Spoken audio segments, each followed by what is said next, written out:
thanh ca đó còn nhớ không em? Noel năm nào chúng mình có nhau, long lanh sao trời đẹp thêm đôi mắt, áo trắng em bay như cánh thiên thần, gió môi hôn dưới tháp chuông ngân, cùng nhau quỳ dưới tượng Chúa cao sang,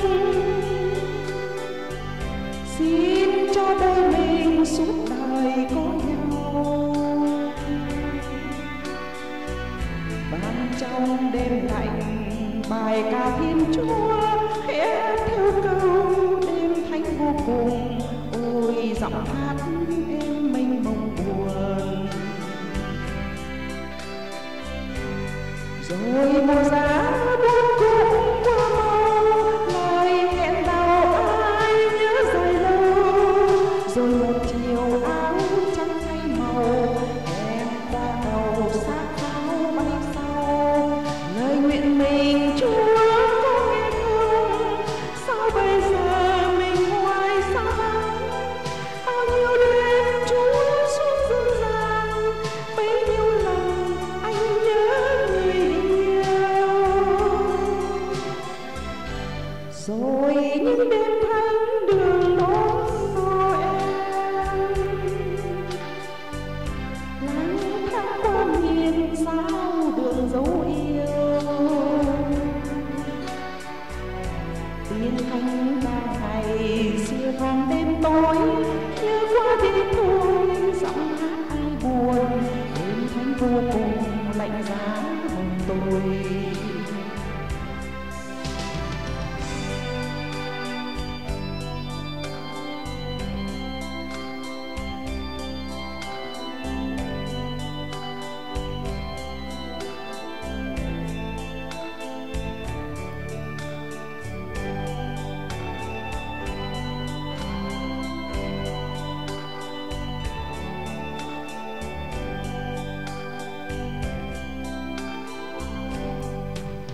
Rồi mùa giá buồn cũng qua mau, lời hẹn đầu ai nhớ dài lâu.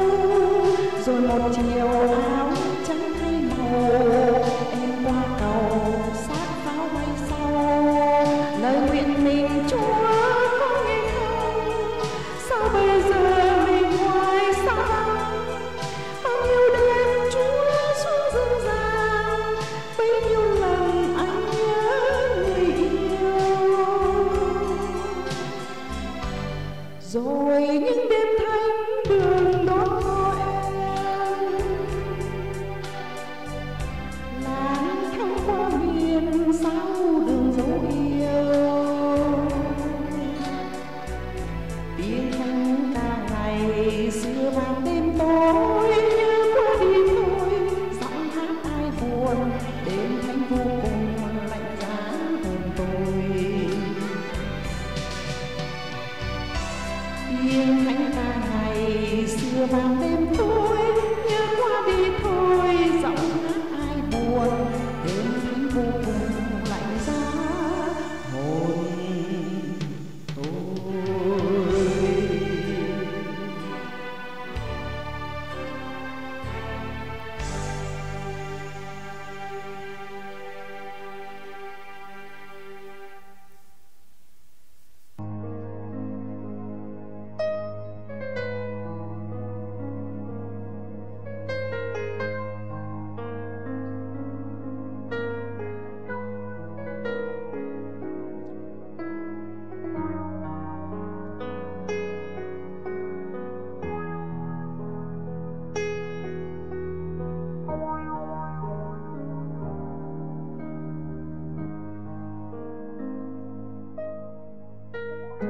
Đêm đã về trên dốc, gió xôn xao dù yên tình mình.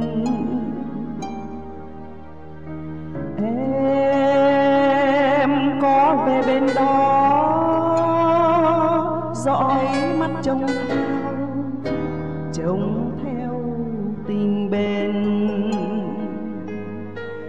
Mà ngày tháng đâu nào có đợi chờ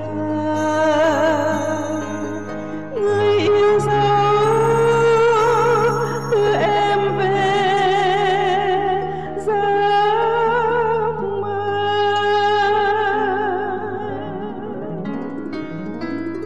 Đưa em về bên giấc mơ là đưa anh vào cõi mong chờ. Tóc rất buồn như lá mưa buông hương hoa, tình rồi có như mơ.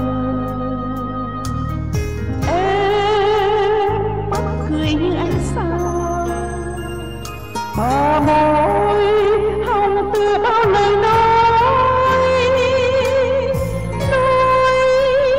em cứ mong chờ giấu đi nỗi ơ thờ.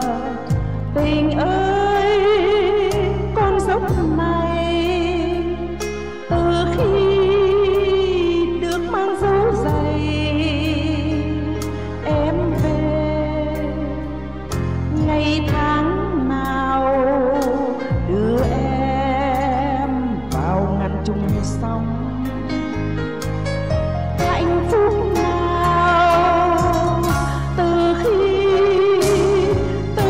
quen lối đưa em về quê. Người yêu dấu đã xa thật xa, đẹp như giấc mơ.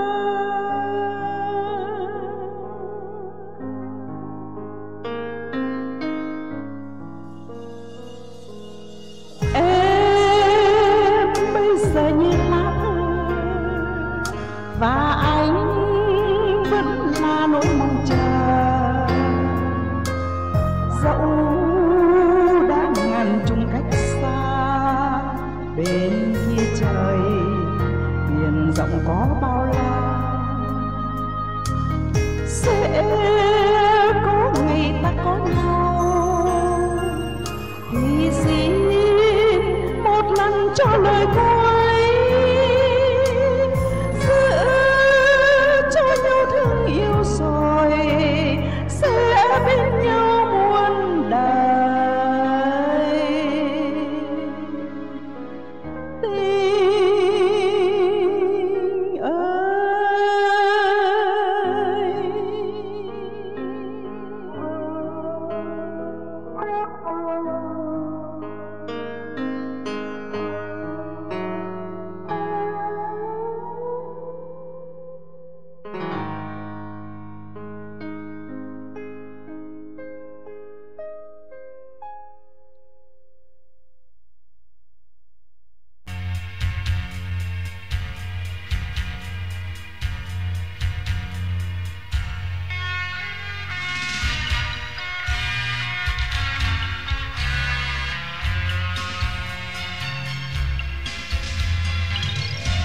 một chiều ái ân say hồn ta bao lần, một trời đắm duyên tơ cho đời bao phút ơ thơ. Ngạt ngào sắc hương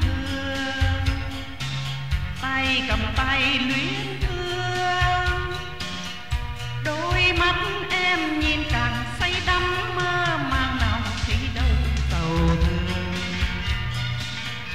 Một chiều bên nhau, một chiều vui sống quên phút tang bồng. Anh ơi nhớ chăng xa anh em hát khúc ca nhớ mong. Một chiều gió mưa em về thăm chốn xưa, non nước u buồn nào đâu bóng hôn nhân lòng xót xa tình xưa. Lâng lâng chiều mơ một chiều bâng khuâng đâu một thơ, mây vương sâu lan gió ơi đưa hồn về làng cũ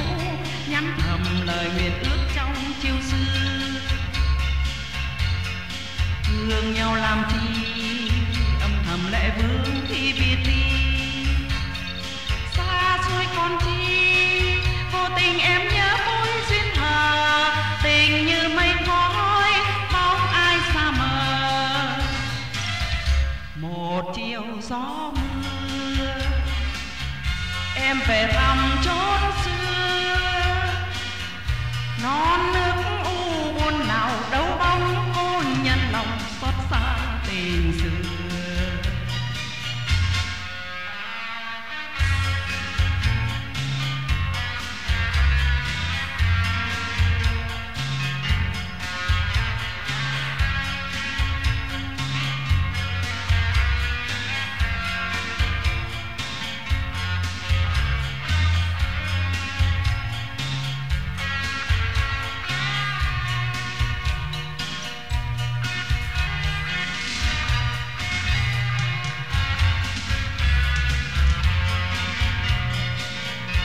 Một chiều bên nhau, một chiều vui sống quên phút tăng mong.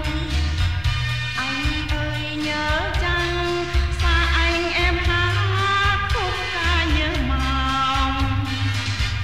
Một chiều gió mưa em về thăm chốn xưa, non nước u buồn nào đâu bóng cô nhân lòng xót xa tình xưa. Lâng lâng chiều mơ một chiều bâng khuâng đâu muôn thơ, mây vương sông lam gió hơi đưa hồn về làng cũ, nhắn thầm lời nguyện ước trong chiều xưa. Thương nhau làm chi âm thầm lệ vương khi biệt ly. Xa xôi còn chi vô tình em nhớ mối duyên thờ, tình như mây khói bóng ai xa mờ. Một chiều gió mưa em về thăm chốn xưa,